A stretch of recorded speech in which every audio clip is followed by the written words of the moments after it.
Des surprises, il y en a assurément dans The Voice Kids.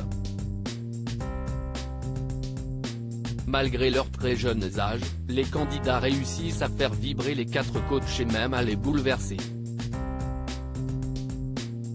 Ce fut par exemple le cas de Julien Doré, obligé d'interrompre le tournage, ou encore de Kenji Girac, ému aux larmes.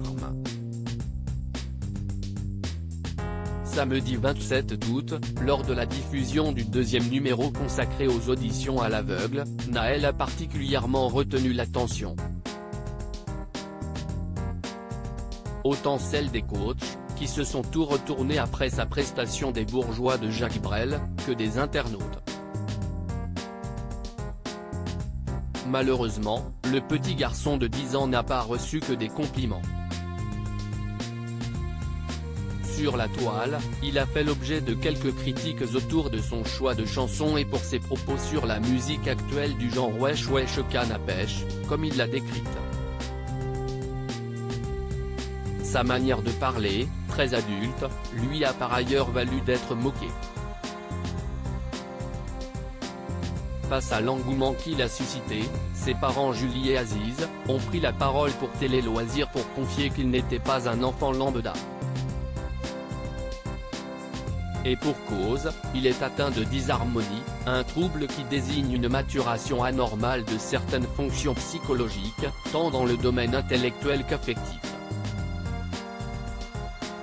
Il utilise des mots que même nous on n'utilise pas. Il a un phrasé d'adulte.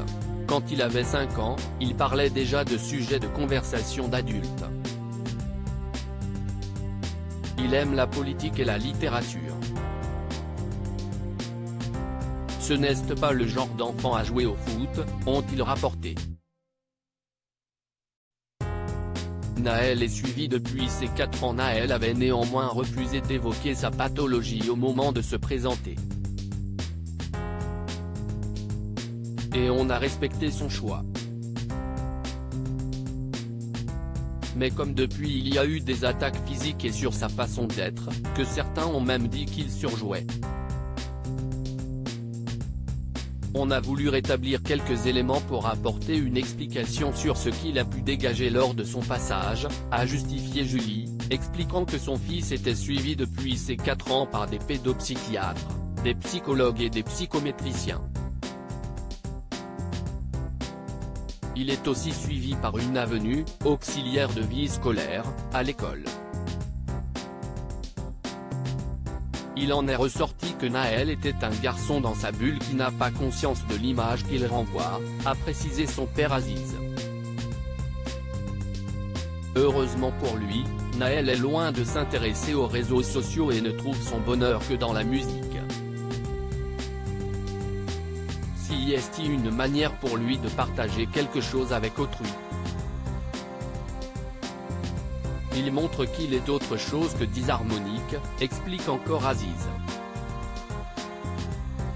Ainsi, The Voice Kids est un rêve qui se réalise pour le talentueux chanteur amateur.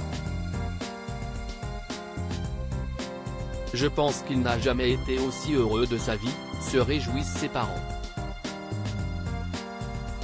Le conte de fées se poursuit pour Naël qui va continuer d'évoluer dans l'émission au sein de l'équipe de Patrick Fiori.